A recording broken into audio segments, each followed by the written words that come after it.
tro yma ni'n dod at yr uned sydd yn sôn am y Bugeiliaid. Y bobl llwm hynny oedd yn treulio cymaint o'i hamser yn llythrau y mynydd tu fas i'r pentre bach. Gan i weddio i ddechrau. Arglwydd byddwn wedi clywed y darlleniadau Beiblaidd mewn oedfaon naw llith a charol droion, ac eto daw rhyw air neu frawddeg yn fwy byw nag arfer. Caniatáu ni wefr tebyg eleni wrth wrando ar yr hen stori sydd o hyd yn newydd. Diolch am hanes y Bugeiliaid ac weddiwn dros bawb sy'n gweithio dros ddyddiau'r wyl. Amen. I bwrpas y darllen, mae'n siŵr y byddwch chi wedi troi at Efengylig, yr ail bennod, ac adnodau 8 i 15 yn arbennig.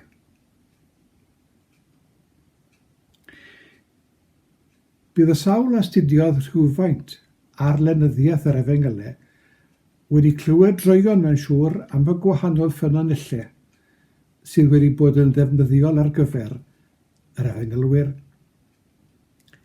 Roedd rhai o'r ffynonellau yn gyffredin iddyn nhw gyd, tra roedd yna ffynonellau eraill oedd yn arbennig i rai yn benodol. Ac yn yr ffynonellau hynny, i ni sylweddoli bod nhw wedi cyflwyno nhw yn eu cyfnod ac ar gyfer i'w gynulleidfa benodol.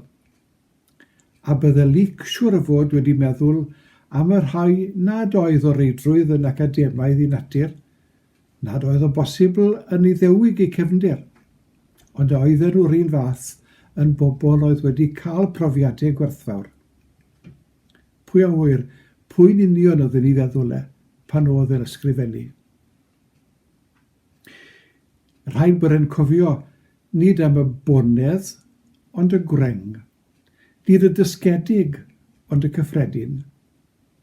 Nid y sawl a fydde'n golchi hunain yn ddeddfol mewn synagog a theml, ond bobl fel y Bugeiliaid, nad oedd modd iddyn nhw i olchi pan oedden nhw mas ar y llethrau.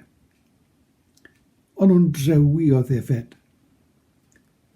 A digon posibl bod llawer un arall ar draws y canrifoedd, heb fodd i fyddhau rhyw drefn o olchi, ond oedd yn teimlo bod nhw wedi cael profiad a'i golchodd nhw yn lan. Pwy a wyr, nad oedd y caethweision yn rhifain, yn sylweddoli ar wyddocad bod Luc yn sôn am y Bugeiliaid wrth adrodd yr rhan o'r hanes y geni roedd wedi glywed. Y Bugeiliaid yma glywodd y neges fawreddog a llachar ar gân yng nghanol awyr dywyll od y cyfan yn ole, fod ceidwad wedi eni yn Ninas Bethlehem. Crist yr arglwydd. A'i ymateb hwy oedd gadael y braidd, cerdded draw i'r ddinas, ac yn y fan honno deimlo fod yna rhyw wefr pan welson nhw y plentyn bach mewn preseb. Beth o'n nhw'n ddeall? A oedden nhw'n sylweddoli yr oll sydd yn rhan o'n pregethu ni heddi? Anhebyg iawn. Ond mi roedd citgan yr angylion yn rhoi gwefr iddyn nhw, a digon o reswm i adael y defed a mynd i weld. Nid sôn am bwyllgora a chyfundrefn i'w crefydd, ond derbyn datganiad ac i geisio Iesu.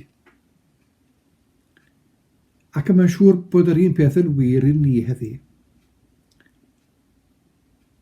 Bod ni'n gwerthfawrogi'r fraint o glywed Efengyl, yn dweud fod Duw mawr yn nefoedd faith am ein cwmni ni, ac yn barod i fadde'n beie ni, bod na ddrewdod byd, ac bod na fydreddu'n cyflwr. ac yn cynnig i ni berthynas gydag e. Arferai Dewi Watkin Powell i o ddiaconiad y tabernacl pan gyrhaeddes i yr eglwys hon. Mae diwinyddiaeth oedd brenhines y gwyddorau. Ac yn siŵr fod yna lawer un wedi ysgrifennu cymaint, cyhoeddi llawer, am ystod a gweddau eang y maes brenhinol hwn. Ond mae'n berygl bod crefydd yn pwysleisio'r deallusol ar drail yr ysbrydol. Ie, newyddion da yw gyhoeddi a'i gredu yw'r ffydd Cristnogol. Nid cyfundrefn academaidd yw deall a'i gosod fel rhywbeth deddfol i wedd.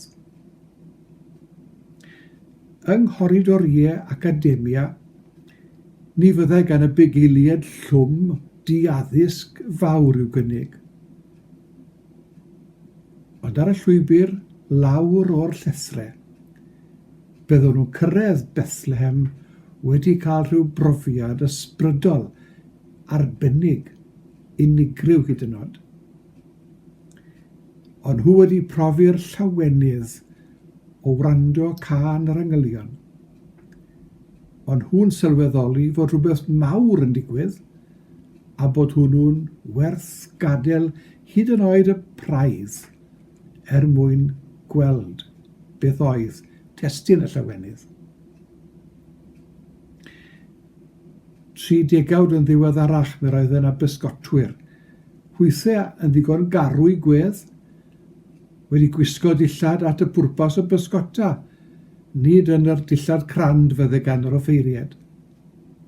Wedi cael rhyw brofiad arbennig o bresenoldeb Duw ym mherson Iesu Grist. A mae rhaid fod rhywbeth wedi cyffroi ac argyhoeddi Onesimus, y ceithwas a dawodd Philemon i fentro ar hyd tir a môr i gyrraedd Rhufen mwyn cael mwy o amser gyda Paul. Oedd e'n risg enfawr, ac oedd e'n gwybod mae'n siŵr beth fydde'r gosb, ac eto mynd nath mwyn dysgu mwy. Ac mae'r lawer un o gwmpas Caerdydd, ar hyd a lled Cymru a Phrydain a'r byd, sydd heb y breintiau bydd llawer ohono ni wedi cael, o ran ein magwraeth, ein haddysg a'n profiadau.